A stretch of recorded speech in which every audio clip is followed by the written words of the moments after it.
We're getting ready for St. Patrick's Day, and my wife is actually half Irish, so plenty of Irish to go around in this household. And today we're going to make shepherd's pie. So this is a version that I make from scratch. Typically shepherd's pie is something that would be made with leftovers, whatever you'd have around the kitchen, some meat, some vegetables with potato and cheese on top.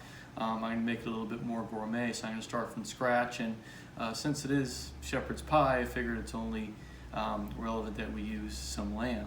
So what I have here is some boneless leg of lamb. I got about a pound of lamb, and first thing I'm going to do is roast the lamb and prepare that to go into the dish. I've went ahead and seasoned this with salt and pepper.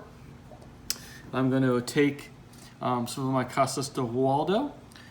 This is the Cornicabra olive. This is the more robust of them, so this is a more robust, flavorful dish. I'm going to go ahead and put a couple of tablespoons in the bottom of a bowl.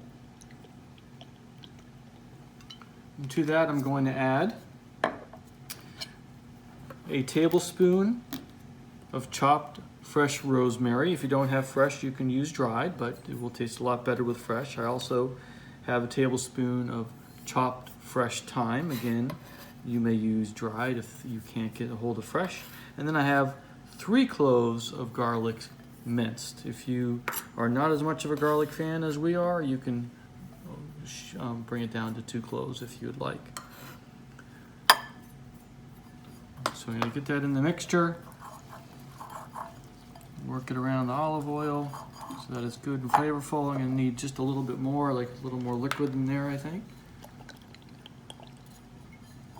Okay. And I'm going to take my lamb and put it in there and rub it all in with my hands. And I'm going to take that and put it right into a roast pan. I'm going to do the same with my other pieces. Get them nicely coated with herbs and spices and garlic. And I've preheated my oven to 400 degrees. And I'm going to roast these in the oven for about an hour. I'm going to check after an hour and check the internal temperature. We probably want to get it to about 130 degrees. It's going to then be chopped up and cook some more in the final preparation for the dish. Bottom third of my oven.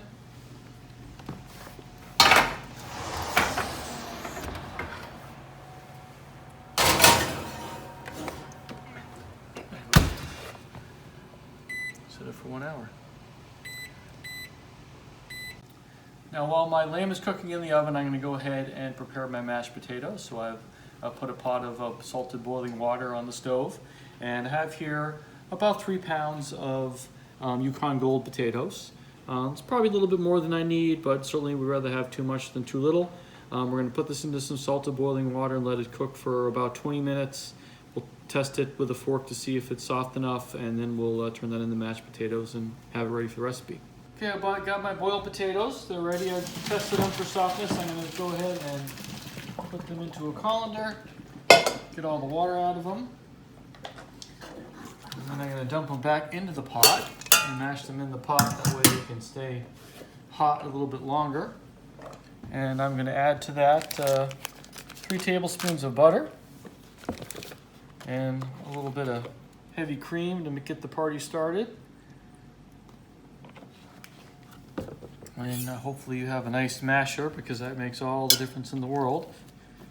And we're just going to mash these up and get them ready. We're going to cover them with a lid and keep them aside for a few minutes while the lamb finishes cooking, and it'll be all ready to top the dish with. I'm also going to take this opportunity to season these a little bit with some salt and pepper.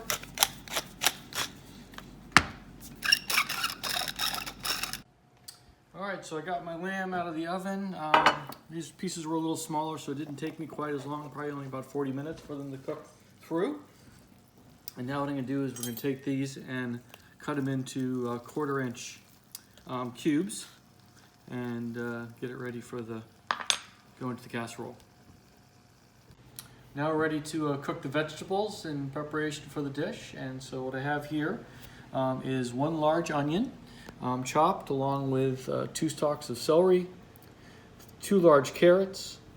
I have about 2 tablespoons of parsley and have about a tablespoon or so of fresh thyme and 1 clove of garlic, and then 2 tablespoons of butter. So I'm going to take my butter, I'm going to go ahead and melt that in my pan, which is on the stove on medium, and we're going to add the celery and onions and carrots into that pan once the butter melts.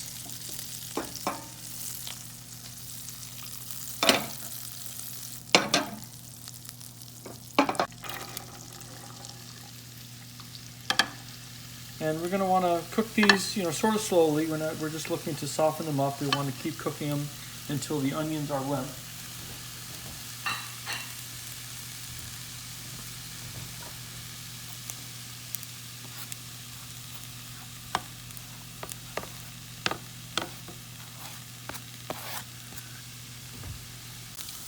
So you can see now that my onions are cooked nice and soft, along with the rest of the vegetables. And now what we're going to do is we're going to add a 1.5 cups of chicken stock. And then also we want a cup of white wine. I'm using a Fume Blanc. It's an inexpensive bottle of wine, but good and flavorful. You want something good and flavorful, and you want a cup. Put that in there too. And we're also going to add to that some tomato paste. We need 2 tablespoons of tomato paste.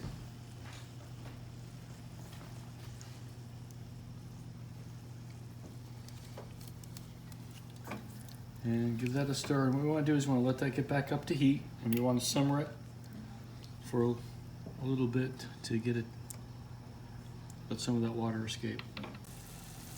Okay, and as this is simmering, I'm going to add back a tablespoon of Worcestershire sauce. And I'm also going to add just a fresh grinding black pepper. We want this to simmer for a total of about 10 minutes. You can see it's a nice boil, so you're going to have some of the water boil out of this. It's going to thicken up a little bit. So our mixture has been simmering for about 10 minutes, and what we want to do now is we want to add back the cooked meat that you're going to use in the dish. This is the lamb that I roasted earlier, and I've cut into 1/4-inch dice.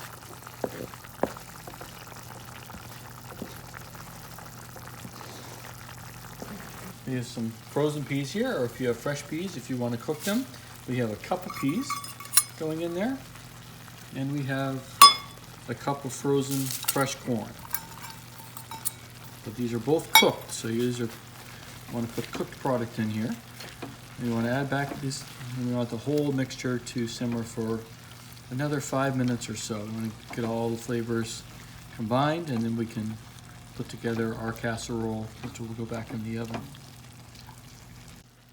So the mixture's been cooking for about 5 minutes, and now what we want to do is we want to thicken up the liquid part of it. So I have here a 1/4 cup of hot water, and I dissolved in it 2 tablespoons of cornstarch. And we're going to add that back to the mixture and give it a stir. And you should see right now it's very liquidy. And now that cornstarch has gone in there, it should help thicken the whole thing up. So you want to cook this for just a couple more minutes.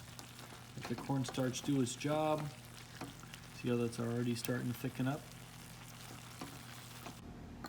All right, so we have our meat mixture. It's all done. You see how nice and thick it is now compared to what it was before. And so what we want to do is start out, get a casserole dish, and we put our meat mixture in the bottom.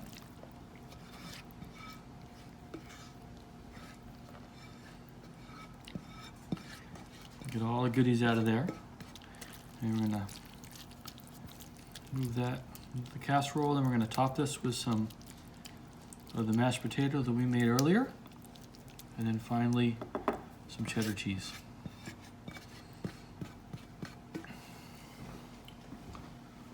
So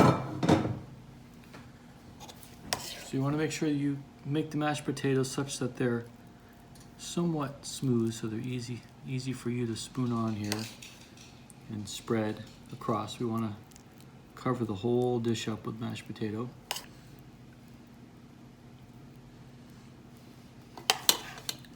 And then we're going to top it off with I have here some Cabot Artisan Reserve. This is a 36-month aged Cabot cheddar from Vermont. This is my favorite cheese for cooking. It's so good. So we want to take that cheese, spread it evenly across the top here. We have the oven set for 350 degrees. We're going to put it in the oven. We're going to bake it for about 30 to 45 minutes. We want the cheese to melt on top of here. Remember, everything's cooked in here, so we're not trying to cook. We're just trying to warm everything together and get the cheese to melt and get everything hot, the potato and everything hot once again. And then it'll be ready to serve. Okay, 30 minutes is up, and here we have our masterpiece. That has got to be the ultimate in comfort food right there. So I have a very, very nice oven with a feature that has convection, so it browns it nicely. This might not be possible in your particular oven, but this is the right way to let it look. I'm gonna let it sit now. You see how it's very bubbling? And let it cool for about 5 minutes. And in the meantime, we can get ready all the rest of the things that go with it. So to serve, well, we just have to have the iconic Irish beer, Guinness Extra Stout. And many times when I go to Europe, I'll fly through a Dublin airport, and I usually get there at 5 a.m. in the morning.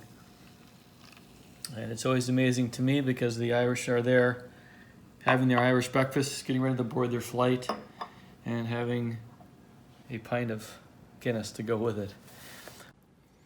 To serve, I like to get a spatula and break the cheese topping, and get a nice scoop out of there. And if you did it right, this should be pretty thick. It shouldn't be too liquidy in there. And we're going to top with fresh ground onion and black pepper and some fresh parsley on top. And we'll serve. I'd like to raise a glass to my wife's family. Slanche tanche.